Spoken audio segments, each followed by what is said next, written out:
चलिए now let's start from the chapter 4 operating system. Now we will continue from the monolithic kernel बताना है ना. Hello, monolithic kernel. ठीक है, यहाँ से देखते हैं monolithic kernel.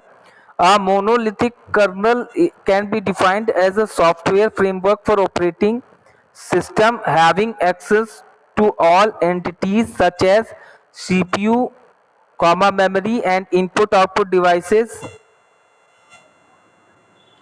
Full stop. देखिए पहली लाइन में कह रहा है मोनोलिथिक कर्नल एक ऐसा कर्नल है, इसकी जो बता रहे हैं डेफिनेशन कि डिफाइंड एज ए सॉफ्टवेयर, एक ऐसा सॉफ्टवेयर फ्रेमवर्क है ऑपरेटिंग सिस्टम के लिए having access to all entities. मतलब जो ये जो कर्नल होता है मोनोलिथिक, तो ये एक ऐसा सॉफ्टवेयर फ्रेमवर्क ऑपरेटिंग सिस्टम को प्रोवाइड कराता है जिससे क्या क्या चीजें वो एक्सेस कर सकता है. पहले तो सीपीयू, फिर memory and input output devices. तो सीपीयू हो गया, मेमोरी, इनपुट आउटपुट डिवाइसेस, इन सबको वो आसानी से एक्सेस कर सकता है. आई बात समझ में. A monolithic kernel handles every aspect of processing and synchronization and the tools associated with these functions. तो होता क्या बेसिकली ये कर्नल क्या करता है कि जितने भी एस्पेक्ट ऑफ प्रोसेसिंग, मतलब प्रोसेसिंग या एग्जीक्यूट होने के लिए जो भी प्रोसेस या टास्क है वो, और जो भी टास्क के बीच में synchronization between the task as well as synchronization between the hardware and software part of the computer, तो उनके बीच में सिंक्रोनाइजेशन और प्रोसेसिंग, ये सारे एस्पेक्ट को हैंडल करने का काम मोनोलिथिक कर्नल करता है. आई बात समझ में, यहां तक clear. And the tools associated with these function, और जो ये इसके साथ जो टूल्स एसोसिएटेड होते हैं वो इन फंक्शंस को परफॉर्म करते हैं, मतलब मदद करते हैं. आगे, one of the main disadvantages of this kernel is that it crashes on the failure of even a single device. देखिए इस कर्नल का एक डिसएडवांटेज क्या है. डिसएडवांटेज ये बता रहे हैं कि अगर मेन इसका डिसएडवांटेज ये है कि it crashes on the failure of even a single device, single service. यानी अगर इसकी एक भी सिंगल सर्विस अगर वो क्रैश हो गई, फेल्योर हो गई तो वो आपको क्या होगा, सारा काम उसका बंद हो जाएगा. जो प्रोसेसिंग और सिंक्रोनाइजेशन का है वो अच्छे से नहीं कर पाएगा. आई बात समझ में. तो ये इसका मेन डिसएडवांटेज है.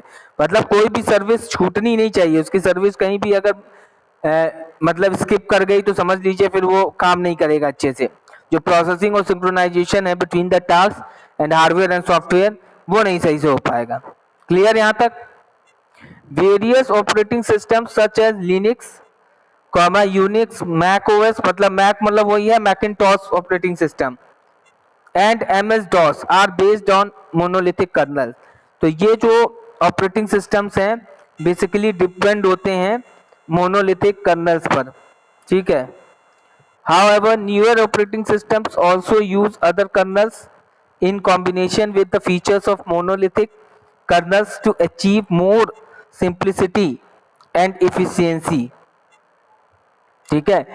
तो न्यूअर जो नए ऑपरेटिंग सिस्टम्स है ऑल्सो यूज अदर कर्नल्स, वो भी अदर कर्नल्स को in combination with the features of monolithic kernels to achieve more simplicity and efficiency के साथ वर्क करते हैं. क्लियर हुआ. आपने देखा. हेलो, अच्छा जैसे, हाँ बोलिए माज. सिंप्लिसिटी मतलब बहुत ही सिंपल वे. सिंप्लिसिटी का मतलब होता है बहुत ही सरलता से, इजीली कह सकते हैं आप. एफिशिएंसी का मतलब होता है कोई भी सिस्टम हमारा अगर एफिकेसी है, एफिशिएंट है. एफिशिएंट का मतलब वो जो हमें आउटपुट मिलेगा वो should be optimized as well as correct होना चाहिए. मतलब जो आप पढ़ते हैं ना, एक्यूरेसी की बात करते हैं. Output should be accurate and efficient. Efficient में अगर हम बात कर लें तो आपका ऑप्टिमाइजेशन आ जाता है. क्लियर हुआ भाई. हेलो, ठीक है. तो ये मोनोलिथिक कर्नल आपको क्लियर हुआ सभी को. आगे बढ़े, किसी को कोई डाउट हो तो पूछ लें. चलिए माइक्रो कर्नल देख लेते हैं। अब माइक्रो कर्नल क्या होता है भाई? The main motive behind the development of microkernels was to overcome the challenges brought with the implementation of monolithic kernel। देखिए मेन मोटिव क्या होता है कि जो माइक्रो कर्नल का मेन मोटिव ये होता है कि जो भी मोनोलिथिक कर्नल्स हैं उनको इम्प्लीमेंट करते समय जो भी चैलेंजेस आते हैं उनको ओवरकम करने के लिए हम माइक्रो कर्नल का यूज करते हैं। मोटिव यही होता है कि इसको यूज किया जाता है इसलिए क्योंकि जो इम्प्लीमेंटेशन ऑफ मोनोलिथिक कर्नल्स हैं तो उनके चैलेंजेस जो भी हैं उनको फेस करने के लिए, ओवरकम करने के लिए या कहीं पे दिक्कत आ रही है तो उसके लिए माइक्रो कर्नल का हम यूज करते हैं। अब micro kernel can be defined as a piece of software, एक पीस ऑफ सॉफ्टवेयर के फॉर्म में होता है, मतलब which contains only those functions and features that are essential for the implementation of an operating system। तो ये क्या contain करके रखता है? ये वो फंक्शंस और फीचर्स को कंटेन करके रखता है जो कि किसी भी ऑपरेटिंग सिस्टम को जब हम इंस्टॉल करते हैं तो उसके लिए एसेंशियल होता है। देखो कहने का ये मतलब होता है जैसे हमने अच्छा मैं एक चीज बता रहा था कि आपके स्कूल में आपने स्मार्ट बोर्ड देखे हैं आपने यूज जब इस 2 साल पहले स्कूल चलता था प्रॉपर वे में, देखा है? हेलो, अच्छा इसमें कौन सा ऑपरेटिंग सिस्टम पढ़ा है? आप यूज करते थे, आप इसको देखते थे, आपकी क्लासेस होती थी स्मार्ट क्लासेस, कौन सा ऑपरेटिंग सिस्टम पढ़ा है बताइए? कभी ध्यान दिया? हेलो, पुराने बच्चे बताएं भाई। हेलो,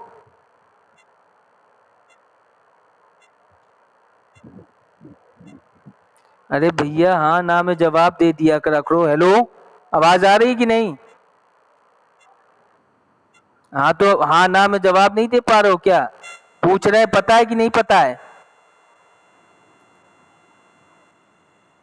तो इतना बोलने में इतना टाइम लगा देते हो। कौन सा पीयूष पाल? क्या कह रहे हो पीयूष पाल? कौन सा? नहीं सिंगल नहीं बेटा, मैं ऑपरेटिंग सिस्टम बेसिकली पूछ रहा हूँ नॉर्मली। पीयूष पाल इसमें जो ऑपरेटिंग सिस्टम लिनक्स पढ़ा है, लिनक्स मतलब वही जो उसका एक वर्जन होता है उबंटू, यहाँ पे ऐसे खुलता था, आपने कभी ध्यान नहीं दिया। अगर आप देखें तो उबंटू करके आता है उसके बाद हाँ तो वो लिनक्स ही है, यही लिनक्स ऑपरेटिंग सिस्टम है। तो माइक्रो कर्नल क्या करता है, इनके फीचर्स की बात अगर बता रहे हैं तो ये बताना चाह रहे हैं कि जब भी ये इसका मेन फंक्शन तो फीचर्स क्या होता है कि जब भी कोई ऑपरेटिंग सिस्टम इंस्टॉल किया जाता है तो ये इनके फीचर्स और फंक्शंस को एसेंशियल जो ऑपरेटिंग सिस्टम इंस्टॉल करने के लिए होने चाहिए उनको प्रोवाइड कराता है कि मतलब आसानी से, जैसे आपने देखा होगा, किसी ने देखा है विंडो ऑपरेटिंग सिस्टम कैसे इंस्टॉल किया जाता है? There are some steps over there to follow these steps and installing operating system into our computer. देखा है कभी किसी ने? देखा ही नहीं होगा तुमने, छोड़ो। चलिए तो ये काम है, आई बात समझ में? with the advent of microkernels various components such as protocols, stacks, file system, device driver etc। तो with the advent of microkernels components जो उनके होते हैं बेसिकली प्रोटोकॉल स्टैक से हो जाता है, फाइल सिस्टम को मैनेज करना। There are 2 types of file system in computer. पहले देखो फैट फाइल होती थी एक, अब आजकल एनटीएफएस सुना होगा आपने, फाइल सुना है भाई? NTFS, NTFS file system. Hello,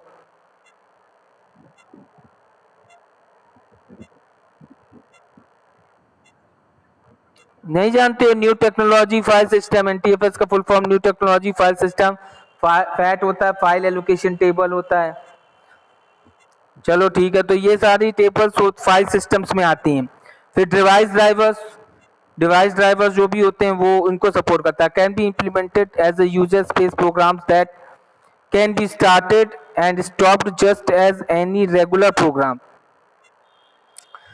user space programs को जैसे कैन बी स्टार्ट करना, स्टॉप करना, ये सब काम माइक्रो कर्नल का होता है कि इंस्टॉल हो गया इसके बाद कैसे वर्किंग हो रही है, तो इस तरीके से program. These programs can run as daemons bracket में programs that handle periodic requests, thus providing great flexibility and easy manipulation of various functions as they are implemented separately from the main kernel. ठीक है, तो ये देखो basically these programs can run as a daemon, bracket में programs that handle periodic request. Demon जानते हो? Demon एक picture भी बनी है ना इसमें, डेमोन करके, सुना होगा आपने, सुना है? तो बेसिकली कंप्यूटर में डेमोन्स क्या होते हैं, जो अलग से एक फंक्शनैलिटी होती है इनका, कि ये क्या करते हैं कि पीरियोडिक रिक्वेस्ट के अकॉर्डिंग प्रोग्राम्स को हैंडल करते हैं, thus providing great flexibility बता रहे हैं and easy manipulation of various functions as they are implemented separately from the main kernel, कि मतलब आसानी से मेन कर्नल में इसको इंप्लीमेंट कर सके अलग तरीके से, तो ये काम होता है. Another advantage of this implementation is that the core of microkernel can be used to implement other operating. देखो इसको इंस्टॉल करने का मतलब ये भी होता है कि अगर हम आज दूसरा कोई ऑपरेटिंग सिस्टम इंस्टॉल करना चाहें तो वो भी कर सकते हैं. कोर ऑफ माइक्रोकर्नल्स का ये मतलब होता है.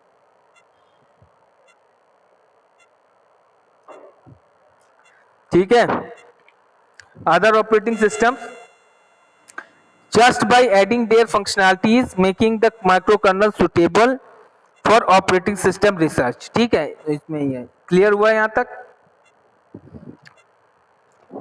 हेलो, चलिए अब हम लोग ये ऑपरेटिंग सिस्टम के मेन चीजें पढ़ ली. कर्नल हमने जान लिया, कर्नल में आपको इतना ही पढ़ना है और इतना ही ध्यान रखना है. इसके बाद हम देखते हैं functions of N operating system क्या है भाई, क्या क्या फंक्शन होते हैं. अब ऑपरेटिंग सिस्टम इंस्टॉल हो गया तो उसके बैकएंड में क्या क्या फंक्शंस होते हैं, कैसे वर्क करता है, इसके बारे में देखेंगे. भाई देखो कौन कौन से फंक्शंस होते हैं. एक तो होता है प्रोसेसर मैनेजमेंट, फिर एक होता है डिवाइस का मैनेजमेंट करना, थर्ड होता है मेमोरी ऑब्लिक स्टोरेज मैनेजमेंट, और फोर्थ होता है information oblique file management. Clear यहाँ तक? तो देखिए भाई प्रोसेसर मैनेजमेंट क्या है, सबसे पहले हम डिस्कस कर लेते हैं इसके बारे में. A program can be defined as a set of instructions given to a computer to accomplish a certain task. Basically program की डेफिनेशन क्या होता है? प्रोग्राम क्या होता है? एक सेट ऑफ इंस्ट्रक्शंस होते हैं जो कि कंप्यूटर को यूजर के द्वारा दिए जाते हैं. ये तो चीज आपको पता ही होगी. और क्या होता है कि ये एक पर्टिकुलर टास्क को अकम्प्लिश करना मतलब पूर्ण करते हैं. आई बात समझ में? क्लियर? हेलो, एक आप कह रहे हैं दिस प्रोग्राम व्हेन जब बीइंग एग्जीक्यूटेड इज कॉल्ड. हाँ, किसी को कोई क्वेश्चन पूछना है क्या? हेलो, दिस प्रोग्राम अकम्प्लिश मतलब पीयूष तिवारी जी पूर्ण करना, कंप्लीट करना, समझे? पूर्ण करना, उस कार्य को पूरा करना अकम्प्लिश होता है. ठीक है, इसके बाद executed this program when being executed is called process and the components of a process are. जो कंपोनेंट्स है प्रोसेस के वो क्या क्या है? An object program. तो कंपोनेंट्स ऑफ प्रोसेस मैनेजमेंट का क्या क्या काम? पहले तो an object program that needs to be executed. पहले तो एक ऑब्जेक्ट प्रोग्राम की जरूरत होती है जिसके थ्रू वो एग्जीक्यूट कर सके. आई बात समझ में? Clear? Second, data to be, hello, data to be processed by a program. तो प्रोग्राम के द्वारा डेटा प्रोसेस होना चाहिए, डेटा. और फिर थर्ड है resources needed by a program. तो प्रोग्राम को जो भी रिसोर्सेज की जरूरत है वो नीड होनी चाहिए उसकी पूरी. ठीक है, स्टेटस ऑफ प्रोसेस एग्जीक्यूशन, और उस जो प्रोसेस है स्टेटस क्या है उस प्रोग्राम का, उस प्रोसेस का, एग्जीक्यूशन का. ठीक है, आप देखिए पूरी बात समझिएगा. पहले ये कह रहे हैं object program that needs to be executed. पहले तो एक ऑब्जेक्ट प्रोग्राम होगा तभी तो हम एग्जीक्यूट करेंगे. उसको एग्जीक्यूट होने के लिए हमें ऑब्जेक्ट प्रोग्राम की जरूरत पड़ेगी. फिर जो ये कह रहा है data to be process by ये प्रोग्राम, मतलब जो प्रोग्राम हमें लिखा है तो उसके लिए हमें डेटा भी तो चाहिए होगा. Data is a raw fact होता है और जब वो कंप्यूटर को दिया जाता है तो वो बाद में सीपीयू में प्रोसेस होने के बाद आउटपुट आता है. ये चीज पढ़ी होगी डेटाबेस में, मैंने पिछली साल बताया था, याद आ रहा है? अगला पॉइंट में जो कह रहा है रिसोर्सेज नीडेड बाय ये प्रोग्राम, भाई ये प्रोग्राम हमारा रन करना है तो उसके लिए रिसोर्सेज भी चाहिए। रिसोर्सेज का मतलब पर्टिकुलर कंपाइलर इंस्टॉल्ड होना चाहिए कंप्यूटर में, अगर प्रिंटर की जरूरत है तो प्रिंटर भी होना चाहिए, अगर कुछ एडिशनल हार्डवेयर की जरूरत है तो वो भी होना चाहिए। तो वो ये चीज कह रहा है प्रोसेस में। स्टेटस ऑफ प्रोसेस एग्जीक्यूशन, फिर वो प्रोसेस एग्जीक्यूट हो रहा है तो उसका स्टेटस हमें पता करने का काम ऑपरेटिंग सिस्टम का होता है कि वो वेटिंग में है कि एग्जीक्यूशन प्रोसेस में है कि रन होके आउटपुट प्रोसेस में आ गया है। तो इस तरीके से आई बात समझ में? Clear?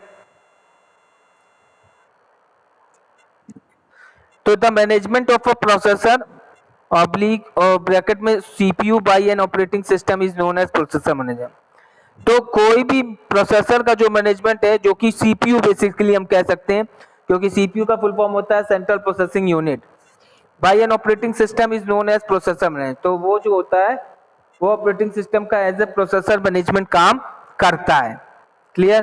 Processor management is also referred to as CPU scheduling.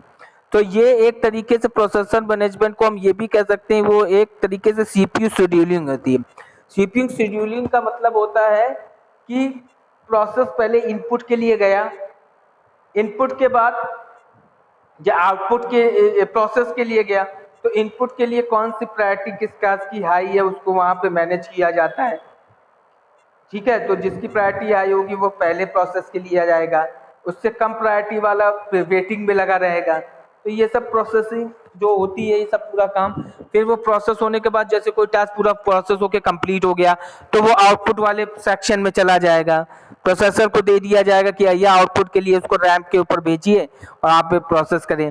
तो ये तो टोटल काम इनपुट से लेके आउटपुट तक का होता है, वो सीपीयू शेड्यूलिंग कहलाता है। आई बात समझ में?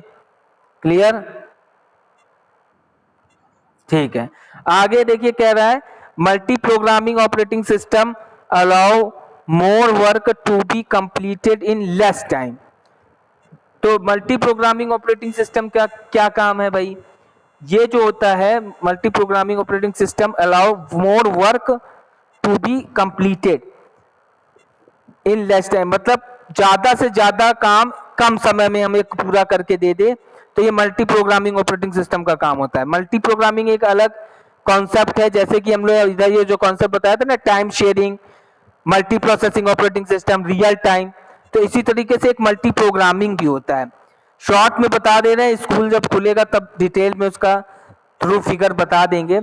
बेसिकली इसमें टाइम स्लॉटिंग का मेन कॉन्सेप्ट होता है कि एक आईओ ऑपरेशंस होता है, आईओ एग्जीक्यूशंस होता है, इनपुट आउटपुट के बीच के जो कम्युनिकेशन होता है उसी के बीच में होता है कि जो प्रोसेस इनपुट के लिए आया तो वो अगर प्रायोरिटी हाई है तो हाई टास्क में पहले चला जाएगा, वो तब तक आगे के लिए प्रोसेस के लिए भेज देता है, तो उसके और उसके बीच में बाकी दूसरे प्रोसेस को वो क्यू में लगा देता है।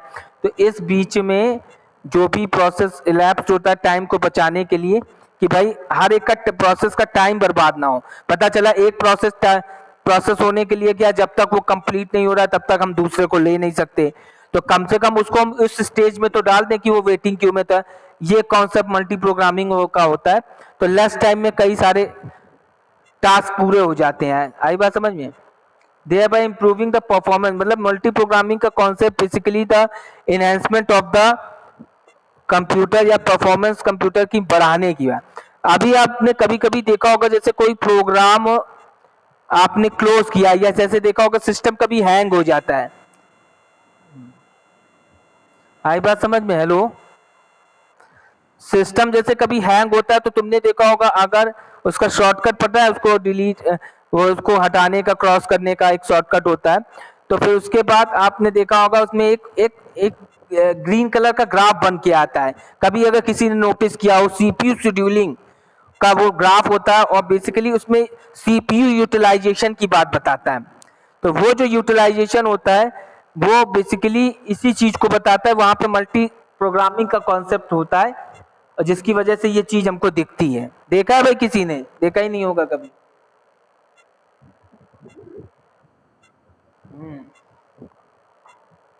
तुम लोग काम कहाँ करते हो, फालतू के काम ज्यादा करते हो, इसीलिए सब चीजें ध्यान कहाँ देते हो, है कि नहीं। तुम लोग जाते हो तो बातचीत जैसे लैब में करना, ये सब तो अगर ध्यान दो तो बहुत सारी चीजें ये सब आती हैं सामने, और इन्हीं के बारे में यहाँ पे लिखा हुआ है, उन्हीं को पढ़ना है। देयर भाई ठीक है, तो यहाँ पर यहाँ तक clear. This happens because multi programming system allow several processes और jobs to reside in the computer memory simultaneously. ठीक है, तो साइमल्टेनियसली जो मल्टी प्रोग्रामिंग का मेन काम क्या होता है, ये क्या करता है, बहुत सारे एक कॉन्सेप्ट ये मल्टी प्रोग्रामिंग का भी मैंने आपको बता दिया, क्लियर है। बाकी डिटेल्ड फॉर्मेट में थ्रू फिगर, हम स्कूल खुलेगा तभी समझा पाएंगे, ऐसे आप यहाँ समझ नहीं पाओगे क्योंकि इसका फिगर थोड़ा बड़ा है, इसको समझाने के लिए फिगर पूरा बनाना पड़ेगा। सेवरल सिस्टम अलाउ सेवरल, कहाँ पे थे, एक में अलाउ सेवरल प्रोसेसेस और jobs to reside in the memory.